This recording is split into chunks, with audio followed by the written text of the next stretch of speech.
အားလုံးမင်္ဂလာပါခင်ဗျာကျွန်တော်နာမည်ကိုဖုံးပါ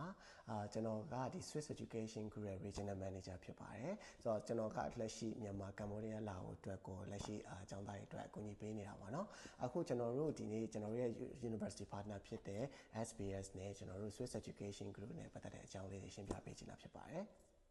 So Swiss Education Group နဲ့ SBS ကကျွန်တော်တို့ Vietnam မှာဆိုရင်တကယ် main partner authorized partner အနေနဲ့ရှိနေရပါတော့ကျွန်တော်အခုကျောင်းသားကျောင်းသူတွေအနေနဲ့ SBS မှာလက်ရှိလာတက်မှာဖြစ်ဖြစ်ကိုယ်အနေနဲ့ SBS မှာလက်ရှိတက်နေတဲ့ business တင်နေတယ်ဆိုလို့ရှိရင် SBS ကနှစ်ပြီးသွားတဲ့ခါကျရင်ကျွန်တော် SHMS မှာဆက်ပြီးတက်လို့ရတယ်လို့မျိုး business ကျောင်းသားတွေအနေနဲ့လည်းကျွန်တော် SBS မှာ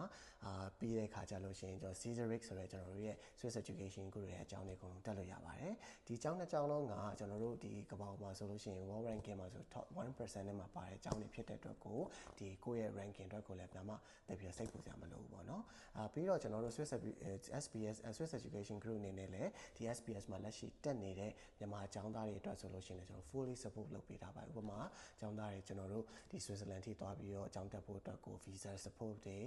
ကျွန်တော်တို့ကျောင်း application နဲ့ပတ်သက်တာတွေအကုန်လုံးကိုလည်း fully support လုပ်ပေးတာဖြစ်တဲ့အပြင်မှာ scholarship လည်းရှိပါတယ် scholarship ကကျွန်တော်တို့ဒီကျောင်း like ကိုခွာပေးတာဖြစ်တဲ့အတွက်ကိုယ့်ရဲ့ lecturer တွေကိုအသေးစိတ်မေးဖို့အတွက်ကိုကျွန်တော်တို့တိုက်တွန်းလို့ရတယ်နောက်တစ်ခုကကျတော့ကျွန်တော်တို့အနေနဲ့ဒီ guest lecturer တွေဒီ workshop တွေ seminar တွေတချို့မတူနေတဲ့ extra curricular activity တွေကိုလည်းတော်တော်များများ provide လုပ်ပေးတာရှိတယ်ပေါ့နော်ဆိုတော့ကိုယ့်အနေနဲ့ကဒီ Swiss Education Group ကနေ support တွေနဲ့တူက lecturer တွေလည်းမေးလို့ရတယ်နောက်ဆုံးတစ်ခုကတော့ကျွန်တော်ကိုယ်တိုင်ဒီ Vietnam ကိုကျွန်တော်တို့ July မှာလာပြီးတော့ကျွန်တော် SBS ကမြန်မာကျောင်းသားတွေကျောင်းသားကျောင်းသူတွေနဲ့တွေ့ပြီးတော့ဒီ program ကျောင်းတွေတည်တည်ပြောပြပေးသွားမှာဖြစ်ပါတယ်ဆိုတော့ကိုက